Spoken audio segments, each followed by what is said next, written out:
আসসালামু আলাইকুম।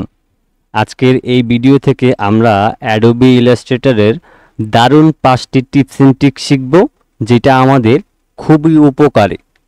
তো আমরা আজকে যে 5টা টিপস এন্ড ট্রিক্স শিখব সেটা হচ্ছে অ্যাঙ্কর পয়েন্ট টুলস দিয়ে এবং পেন্সিল টুল দিয়ে, কার্ভেচার টুল দিয়ে, পাথ ইরেজ টুল দিয়ে এবং কালার গাইড সম্পর্কে। তো এই যে 5টা আমাদের টিপস এন্ড ট্রিক্স থাকবে, এইগুলি কিন্তু আমাদের অনেক বেশি উপকার হবে কাজের ক্ষেত্রে। তো কথা না বাড়িয়ে আমরা চলেন শুরু করে দিচ্ছি। তো প্রথমেই হচ্ছে এখানে অ্যাঙ্কর পয়েন্ট টুল। তো অ্যাঙ্কর পয়েন্ট টুলের কাজটা কীরকম আমি আপনাদেরকে দেখিয়ে দিচ্ছি। প্রথমে ধরেন এখান থেকে আমি পেন টুলে গেলাম। পেন টুলে যাওয়ার পর আমি ধরেন এখানে ক্লিক করলাম, তারপর সরাসরি আমি এখানে ক্লিক করলাম, তারপর এখানে, তারপর এখানে, তারপর এখানে। এখন এটা যেহেতু ফিল কালার, আমরা এটাকে স্ট্রোক করে দিব এবং এখানে আমরা স্ট্রোকের ভ্যালুটা কিছুটা বাড়িয়ে দিব। আমি এটাকে সিলেক্ট করে নিই এবং এখান থেকে আমি স্ট্রোকের কালারটা চেঞ্জ করে দিই, তাহলে বুঝতে সুবিধা হবে। ওকে, তো এখানে দেখেন এটা কিন্তু 4 কর্নারের একটা শেপ, বাট এই যে শেপটা আছে এটা কিন্তু একটু রাউন্ড করা। তো সেক্ষেত্রে এখন আমরা যেহেতু এখান থেকে অ্যাঙ্কর পয়েন্ট টুলসের কাজটা শিখব, সেক্ষেত্রে আমরা এই টুলসটাকে সিলেক্ট করে নিব। নেওয়ার পর এবার এই যে উপরের লাইনটা আছে, উপরের লাইনটা কিন্তু এই যে লাইনটা আছে এটার সাথে অ্যাটাচড হবে। এজন্য আমরা কি করব, একদম মাঝখান থেকে মাউসের লেফট বাটনটা ক্লিক করে ঠিক এইটার উপরের দিকে তুলে দেব। তাহলে দেখেন সহজেই কিন্তু এটা উপরের দিকে চলে গেল। এরপর হচ্ছে আমি একইভাবে মাউসের লেফট বাটনটা এটাতে ক্লিক রেখে আমি এটাকে এখানটায় বসায় দিলাম। এরপর যদি মনে করেন যে না আমার এই অংশটা মিলে নাই, তাহলে আপনি ডিরেক্ট সিলেকশন টুলটাকে সিলেক্ট করেন। এই যে এখানে যে আমাদের হ্যান্ডেলটা রয়েছে এটাকে ধরে আপনি আপনার মতো করে সেট করে নিতে পারবেন। এটা আপনি যেভাবে করে চান সেভাবে করে নিতে পারবেন। তো এখন এটা তো খুবই নর্মাল একটা বিষয়, বাট আমরা যদি আরও একটু অ্যাডভান্সের দিকে যাই, সেক্ষেত্রে হচ্ছে ধরেন আমরা আবারও এখান থেকে পেন টুলে গেলাম, তারপর আমি এখানে ক্লিক করলাম, এখানে, তারপর এখানে, এখানে। এই যে আমাদের যে কর্নারগুলি আছে ঠিক আমি এইভাবে করে ক্লিক দিয়ে আমি এগুলিকে সহজে কিন্তু মিলাই নিতে পারবো। তো আমি এখান থেকে আনুমানিক ধরেন আমি এতটুকু রাখছি, জাস্ট আপনাদেরকে বোঝার সুবিধার্থে। এখন এই যে পেন টুল দিয়ে যে আমি শেপটা নিলাম, এগুলি তো এখানে রাউন্ড করা বা এখানে রাউন্ড করা, আমি তো পেন টুল দিয়ে জাস্ট কর্নারগুলিতে ক্লিক করে দিলাম। এখন এটা হচ্ছে আমাদের এই যে অ্যাঙ্কর পয়েন্ট টুল দিয়ে খুবই স্মুথলি, খুবই সুন্দরভাবে আমরা এটাকে সেট করতে পারবো। ফর এক্সাম্পল আমি এখান থেকে মাউসের লেফট বাটনটা ক্লিক করে এখানে মিলাই দিলাম, তারপর আমি এটাকে একটু ড্র্যাগ করে দিলাম। এবার মাউসের লেফট বাটনটা ক্লিক করে এখানটায় মিলাই দিলাম, তারপর হচ্ছে ধরেন এখানটায় সুন্দর করে মিলাই দিলাম। এবার এটাকে আমি এইভাবে চাপাই দিলাম, এইটাকে আমি এইভাবে করে মিলাই নিলাম। তারপর এটাকে আমি এদিকটা চাপাই দিব এবং এটাকে হচ্ছে এদিকে, তারপর এটাকে হালকা একটু চাপাই দিয়ে এটাকে এদিকে সেট করে নিলাম। তাহলে দেখেন আমরা পেন টুল দিয়ে যদি এটাকে কার্ভ করতে যেতাম, আমরা কিন্তু অনেকেই সেটাকে ঠিকঠাক মতো করতে পারতাম না। বাট এইখান থেকে যদি আমি পেন টুল দিয়েও এই কাজটা করতাম, তাহলে আমাদের একটু হলেও এলোমেলো হইতো। অ্যান্ড দেন আপনি যদি এখান থেকে এই অ্যাঙ্কর পয়েন্ট টুল দিয়ে কাজ করার পর যদি মনে করেন যে তারপরেও কোনো একটা অংশ ঠিকঠাক মতো মিলে নেই, তাইলে আপনি এখান থেকে নর্মালি অ্যাঙ্কর পয়েন্টে ক্লিক করবেন। এরপর এই যে এখান থেকে যে হ্যান্ডেলগুলি রয়েছে সেগুলিকে দিয়ে আপনি আবারও এডিট করে সুন্দর করে বাকিটা মিলাই নিতে পারবেন। তো এই ধরনের যদি আপনি হ্যান্ড ড্রয়িং টাইপের কোনো ডিজাইনকে আপনি এইভাবে করে আপনি করতে চান, তাইলে এইভাবে করে খুবই কোয়ালিটিফুল এবং খুবই স্মুথলি আপনি কাজটা করতে পারবেন। তো এখন যেটা আমরা শিখলাম সেটা হচ্ছে অ্যাঙ্কর পয়েন্ট টুলসের আমরা টিপস এন্ড ট্রিক্সটা শিখে গেলাম। তো এবার হচ্ছে আমাদের যে টিপসটা রয়েছে সেটা হচ্ছে পেন্সিল টুল। তো পেন্সিল টুলের ক্ষেত্রে আমি যদি এখানে রাইট বাটন ক্লিক করি, তাহলে এখানে দেখেন পেন্সিল টুল নামের একটা অপশন আছে। এখন এইখানের টুলসের যে সুবিধাটা যেটা হচ্ছে, ধরেন আমি যদি এখান থেকে মাউসের লেফট বাটনটা ক্লিক করে এইভাবে করে ড্র করি, তাইলে আমাদের এখানে কিন্তু এটা ড্র হয়ে গেছে। কিন্তু এখানে অনেক সময় দেখা যায় কি এটা কিন্তু স্মুথলি হয় না।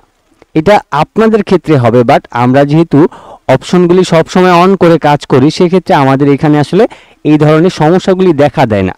তো আপনাদের বেলায় আসলে কীরকমটা থাকে সেটা আমি দেখাই। প্রথমে আমি পেন্সিল টুলটাকে সিলেক্ট করলাম, এবার এখানে মাউসের লেফট বাটনটাকে ডাবল ক্লিক করেন, দেখেন এখান থেকে এই যে আমাদের এই যে অপশনটা রয়েছে স্মুথ অপশনটা, এটা মেবি আপনাদের বেলায় এরকম কমানো থাকতে পারে বা একদম জিরো থাকতে পারে। তো এটা যদি জিরো থাকে তাহলে আমাদের কি কি সমস্যা দেখা দেয় সেটা একটু দেখিয়ে দিই। আমি এখান থেকে ওকে করলাম। এবার ধরেন আমি আবারও পেন্সিল টুলে গেলাম। এখন যদি আমি এটাকে এইভাবে করে সুন্দর করে আমি এখানে নিয়ে আসতে চাই, তাইলে একটা জিনিস খেয়াল করেন, এই যে দেখেন এই শেপটার মধ্যে হাজারো অ্যাঙ্কর পয়েন্ট রয়েছে। এই হাজারো অ্যাঙ্কর পয়েন্ট থাকার কারণে কিন্তু এই যে দেখেন অনেক ঢেউ ঢেউ ঢেউ ঢেউ আসছে এই শেপটা। কিন্তু যদি আমরা এটার স্মুথটাকে বাড়ায় দিতাম তাহলে এখানে এই যে অনেকগুলি অ্যাঙ্কর পয়েন্ট কিন্তু রয়েছে। আপনি অনেক বেশি অ্যাঙ্কর পয়েন্ট নিয়ে কাজ করলে আপনার শেপগুলি কিন্তু স্মুথ হয় না বা হওয়ার কথাও না।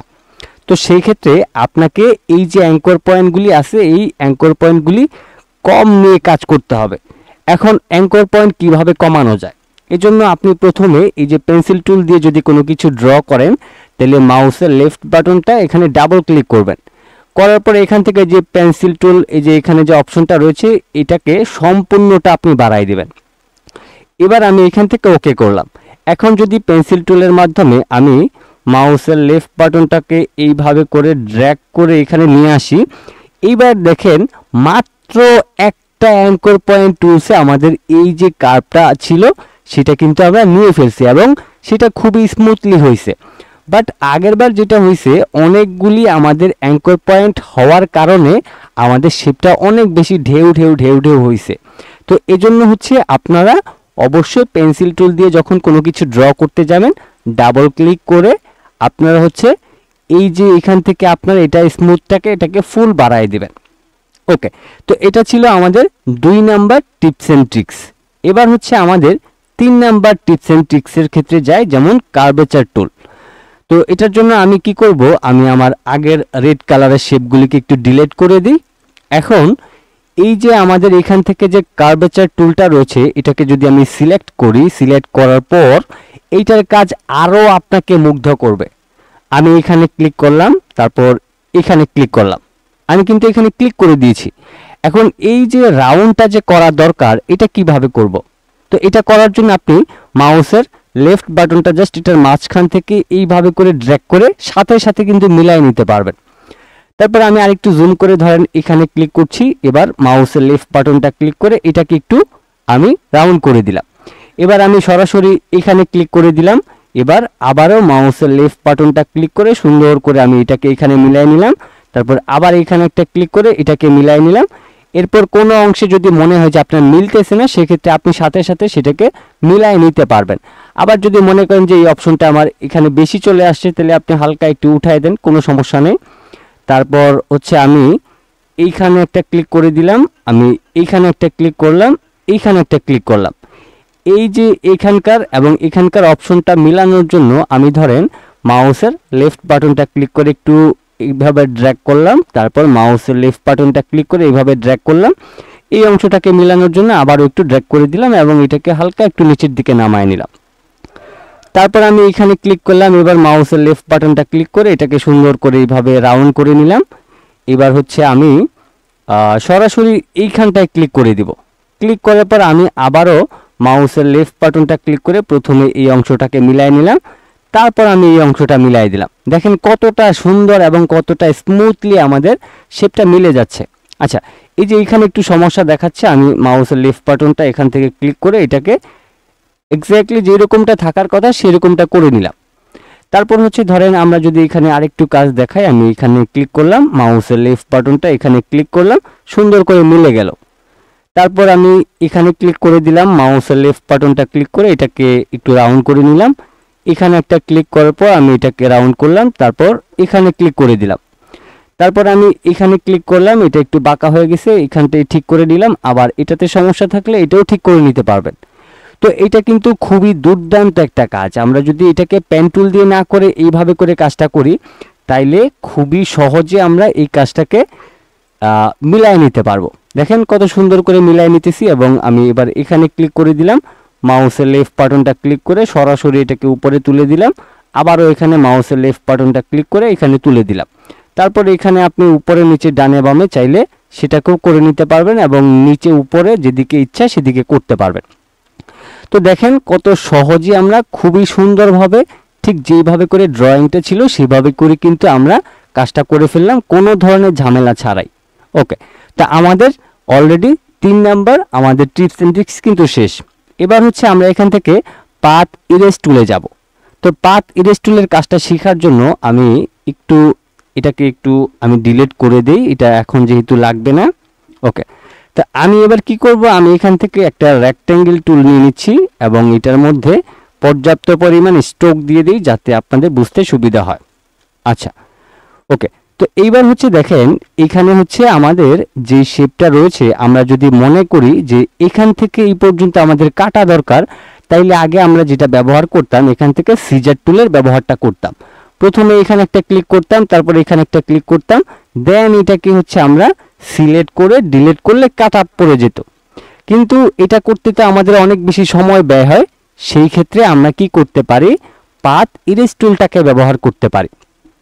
তো পাথ ইরেজ টুলটাকে ব্যবহার করার জন্য আমাদেরকে কি করতে হবে, এই যে পেন্সিল টুলের আন্ডারে এখানে যদি আমরা এই পাথ ইরেজ টুলে ক্লিক করি তাহলে পাথ ইরেজ টুলটা সিলেক্ট হয়ে যাবে।